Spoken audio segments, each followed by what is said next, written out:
Assalamualaikum warahmatullahi wabarakatuh. Perkenalkan nama saya Rina Indrawati dari Universitas Pembangunan Jaya dengan NIM 2025011052 Fakultas Humaniora dan Bisnis. Di video kali ini saya akan memberikan tutorial bagaimana menggunakan atau mengolah data Premier menggunakan program statistik IBM SPSS.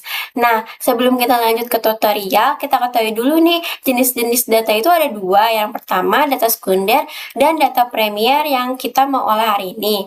Pengertian data Premier sendiri adalah data yang mengacu pada informasi yang diperoleh dari tahap pertama oleh penelitian yang berkaitan dengan variabel minat untuk tujuan spesifik studi. Sumber data Premier adalah respon individu, kelompok, fokus internet, juga dapat menjadi sumber data Premier kuesioner disebarkan melalui internet, menurut Sakaran 2017. Yang pertama, buka aplikasi SPSS-nya. Jangan lupa siapin data yang mau diolah ya teman-teman. Kebetulan saya sudah punya data Premiernya. Sebelumnya data variabel view-nya ini kosong. Nah, dari variabel key ini kita masukkan saja butir pernyataan seperti L1, L2, dan selanjutnya. Jangan lupa di bagian ini nanti desimalnya semuanya diganti 0 dan mentionnya diganti jadi scale. Lanjut ke data view. Data view yaitu data yang mau kita olah. Dapatnya dari di bawahnya L1, L2, L3, L4, CI, dan seterusnya. Kemudian dicek dulu satu-satu. Langsung ke analyze, scale, variability, analyze. Karena di sini aku mau contohin variabel yang LA-nya aja, jadi kita blok yang LA-nya dari 1 sampai 8, pencet tanda panah, ini untuk pindahin ke item. Pastiin modelnya itu alpha, lanjut kita klik statistik, centang scale if item delete correlation, ANOVA-nya tetap none, langsung continue, klik OK, maka keluar hasil data untuk uji reliabilitas yang ini. Sama uji validitas variabel. Jadi bisa dilihat nilai correlation item total correlation ini, nilai tersebut adalah nilai validitas butir pernyataan. Butir pernyataan dianggap valid apabila nilai correction item total correction R hitung ini lebih dari R tabel perhitungan DF N dikurang 2 sama dengan 100 kurang 2 sama dengan 8. Nilai R tabel untuk DF 98 dengan A sama dengan 15,5%. Pengujian satu arah sebesar 0,197. Untuk butir pernyataan L1 dan L4 di correction item total correlation ini nilai R hitung kurang dari L tabel, yakni 0,197, maka butiran pernyataan tersebut tidak valid.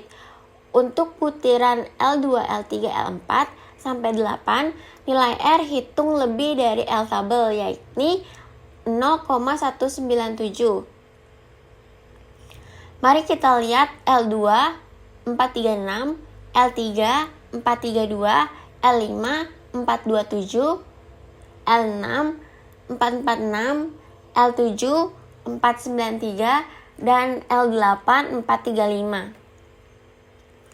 Uji validitas ini berguna untuk mengetahui kevalidan atau kesesuaian kuesioner yang peneliti gunakan untuk memperoleh data dari para responden untuk butir pernyataan yang tidak valid.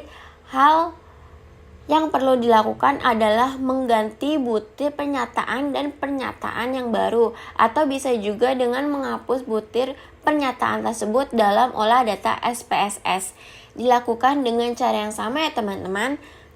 Tahapan untuk variabel-variabel lainnya, yang ini kan saya cuma gunain variabel lainnya aja dari 1 sampai 8. Lanjut kita baca hasil reliability statistik. Pada tabel bisa dilihat pada Cronbridge Alpha Base Standard Item ini harus lebih dari 0,197.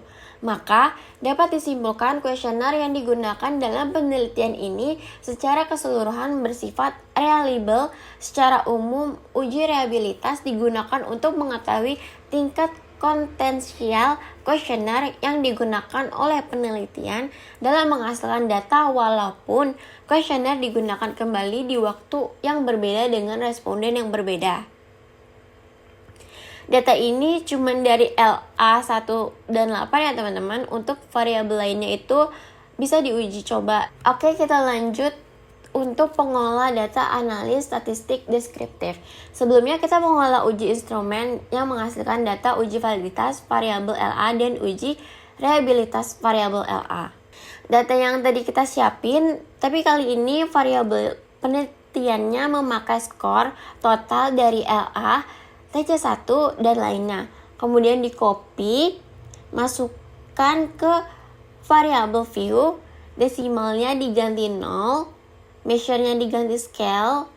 Setelah selesai membuat variabel, kita ke data view, kita masukin data view-nya. Setelah ini hasil data view-nya itu dari skor ya teman-teman. Skornya dari LA1, dari CI, dari FSC dan seterusnya. Langkah pertama kita klik analis, kemudian deskriptif statistik, lalu deskriptif pindahin semua yang ada di kiri, klik option, centang yang min, dispersionnya minimum, kita klik juga yang kurtosis dan sebelahnya. Kemudian pilih variabel list, lalu klik continue, lalu oke. Lanjut ke uji asumsi klasik. Uji asumsi klasik ini adalah syarat-syarat yang harus dipenuhi pada model regresi linear OLS. Agar model tersebut menjadi valid sebagai alat penduga tahapan pengujian, agar model regresi linear OLS menjadi valid sebagai alat peramalan dapat menggunakan yang pertama, uji normalitas, yang kedua, uji heteroskidasitas, yang ketiga, uji multikolinearitas, yang keempat, uji autokorelasi, yang kelima, uji linearitas. Kemudian mari kita bahas mengenai uji asumsi klasik dengan SPSS. Yang pertama yaitu uji normalitas. Uji normalitas ini adalah uji statistik yang dilakukan untuk mengetahui bagaimana sebaran sebuah data. Uji ini dilakukan untuk melihat distribusi data. Adalah model penelitian.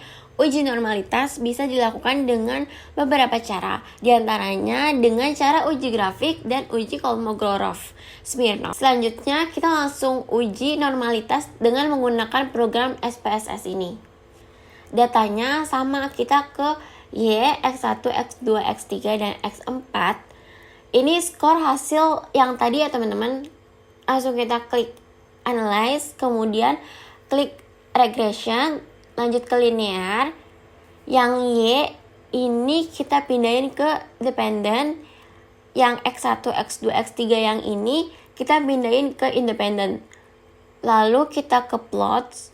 Kotak Y ini diisi dengan Crescent, yang X diisi dengan DPRFD. Lalu klik histogram normal variability plot, lalu klik continue, selanjutnya oke. Maka nanti hasilnya ada histogram. Ini namanya grafik histogram. Berdasarkan gambar grafik histogram dapat ditarik kesimpulan bahwa data berdistribusi normal. Hal ini dapat dilihat dari grafik histogram memberikan pola distribusi yang melenceng ke kanan atau membentuk pola seperti lonceng. Kemudian ini namanya grafik PF-fold. Berdasarkan grafik FIFO di atas dapat ditarik kesimpulan bahwa data distribusi normal. Hal ini dapat dilihat dari titik-titik yang ada pada grafik people mengikuti dan mendekati garis diagonal. Reminder juga ya teman-teman, uji normalitas dengan menggunakan grafik histogram dan FIFO dapat menyesatkan penelitian apabila kurang hati-hati dalam menafsirkan output grafik yang dihasilkan.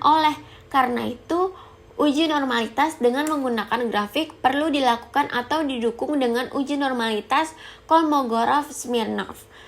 Untuk lebih meyakinkan lagi kebenaran uji grafik histogram dan grafik people, Lanjut, kita yakinkan dengan uji Kolmogorov-Smirnov. Uji Kolmogorov-Smirnov ini adalah pengujian normalitas yang banyak dipakai oleh para peneliti karena banyak program statistik yang memudahkan program olahan data penelitian. Kelebihan dari uji ini adalah proses yang sederhana dan tidak menimbulkan perbedaan persepsi di antara satu penelitian dan penelitian yang sering terjadi pada uji normalitas dengan menggunakan grafik.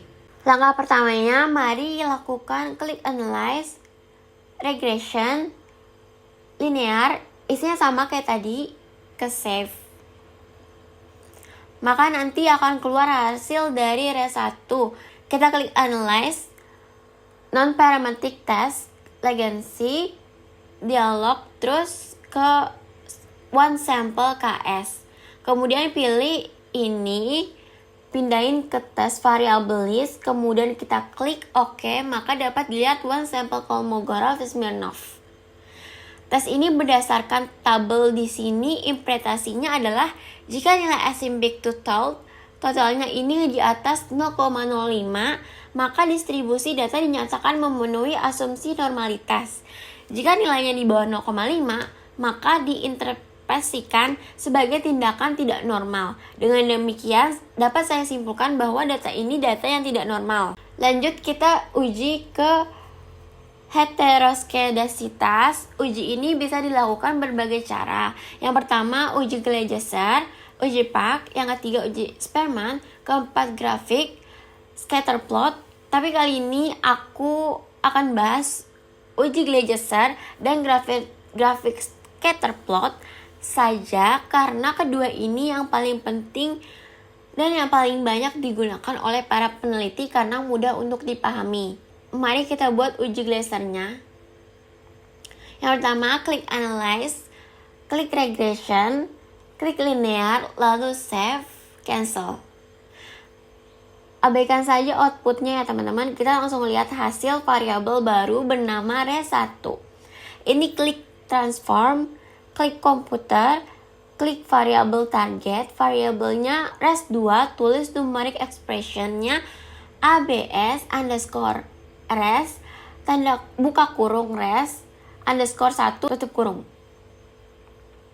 Lalu klik OK. Abaikan lagi data outputnya teman-teman. Kita balik lagi ke datanya. Variabel baru bernama res2 nya udah keluar. Kemudian kita klik regression, linear, dependennya diganti jadi res2, lalu OK. Maka akan menghasilkan output sebagai berikut. Mari kita lihat datanya. Berdasarkan dari tabel ini, kesimpulannya adalah apabila nilai signifikansitasnya ini lebih dari 0,5, maka tidak terjadi heteroskedasitas tampak ya teman-teman. Ini bisa dilihat bahwa semua variabel independen tidak mengalami gejala tersebut karena nilai signya ini lebih dari 0,05. Lanjut, kita buat data uji grafik scatter plot. Pakai data yang skor tadi ya. Variabel view-nya juga masih sama. Ini datanya juga masih sama. Lanjut, kita olah datanya. Klik analyze regression, linear. Dependennya ini diisi. Y ini tetap X1, X2, X3. Lalu kita ke plot. Y-nya kita isi sresit. X-nya kita ZF-red. Hapus, centang, lalu continue. Maka akan menghasilkan output ini ya teman-teman. Output scatter plot pada gambar ini terlihat titik-titik menyebar secara acak dan tidak membentuk sebuah pola tertentu. Titik-titik ini juga menyebar baik di atas maupun di bawah angka 0. Dengan demikian dapat disimpulkan model regresi tidak mengalami heteroskedasitas sehingga model regresi dinyatakan valid sebagai alat peramalan. Uji kali ini kita akan menguji mengenai uji multikolenialitas. Uji ini adalah sebuah situasi yang menunjukkan adanya korelasi atau hubungan kuat antara dua variabel bebas atau lebih dalam sebuah model regresi berganda. Mari kita langsung ke caranya aja untuk mengetahui hasilnya. Klik analyze, kemudian klik regression linear, dependennya Y, independennya X1, X2, X3 ke statistik. Ini hasil output dari Pearson correlation Bisa dilihat ya teman-teman bahwa data ini tidak menunjukkan adanya nilai korelasi yang lebih besar dari 0,8. Maka dengan demikian dapat disimpulkan bahwa tidak terjadi multikolinearitas antara variabel independen yang akan diteliti. Lanjut ke FIF dan tolerance. Pada tabel ini nilai PIF kurang dari 10 dan nilai tolerance lebih besar dari 0,01. Maka dengan demikian dapat disimpulkan bahwa tidak terdapat masalah multikolinearitas. PFIF dan tolerance adalah indikasi kuat yang sering dipakai oleh para peneliti untuk menyimpulkan fenomena yang terjadinya interkorelasi variabel bebas. Lanjut ke uji hipotesis. Hipotesis dapat didefinisikan sebagai pernyataan sementara, namun dapat diuji. Hipotesis dibuat dari teori yang menjadi dasar model konseptual. Selanjutnya kita ke tahap uji hipotesis yang akan dilakukan. Masih sama, kita yang pertama itu analyze ke regression, linear, dependent Y, independent X-nya X1, X2, X3, lalu oke. Ini hasil ANOVA-nya penjelasannya mengenai berdasarkan perbandingan F sama dengan statistik dengan F table 0 jika nilai F dikurang statistik kurang dari F table HA jika nilai F statistik lebih dari F table. Jika F statistik kurang dari F table, maka gagal menolak H0 yang artinya variabel independen X secara bersama-sama tidak berpengaruh terhadap variabel independennya. Namun sebaliknya, jika F statistik lebih dari F table, maka H0 ditolak artinya variabel independen X secara bersama-sama berpengaruh terhadap variabel dependen Y. Lanjut kita baca berdasarkan probabilitas HA0 jika nilai SIK lebih dari A 0,5 HA. Jika nilai SIK kurang dari 0,5, jika SIK 0,5 maka gagal menarik HO yang artinya variabel independen X secara bersama-sama tidak berpengaruh terhadap variabel independen Y. Namun sebaliknya, jika SIK kurang dari A 0,05 maka HO ditolak yang artinya variabel independen X bersama-sama berpengaruh terhadap variabel independen. Yang kedua ada uji T, ini hasilnya conversion. Hasil uji T ini menjelaskan signifikasi pengaruh variabel bebas secara parsial terhadap variabel terikat. Hipotesis dalam uji T adalah sebagai berikut berdasarkan perbandingan T statistik dengan T table. H0 jika nilai T statistik kurang di T table. HA jika nilai T statistik lebih dari T table. Jika nilai T statistik kurang dari T table, maka gagal menolak HO yang artinya variabel independen X secara parsial tidak berpengaruh terhadap variabel independen Y. Namun sebaliknya, jika nilai T statistik lebih dari T table, maka H0 ditolak yang artinya variabel independen X secara parsial berpengaruh variabel T terhadap variabel independen Y. Sedangkan berdasarkan COV verbalitas sama dengan uji F hasilnya. Lanjut kita ke hasil koefisiensi determinasi. Bahwa nilai adjust R square sebesar 0,310 artinya bahwa variasi perubahan naik turunnya Y dapat dijelaskan oleh X1, X2, X3, dan X4 sebesar 31%, sementara sisanya yaitu 60% dijelaskan oleh variabel-variabel lain yang tidak diteliti dalam penelitian ini. Sekian yang bisa saya sampaikan mengenai Premiere yang diolah menggunakan SPSS. Wassalamualaikum warahmatullahi wabarakatuh.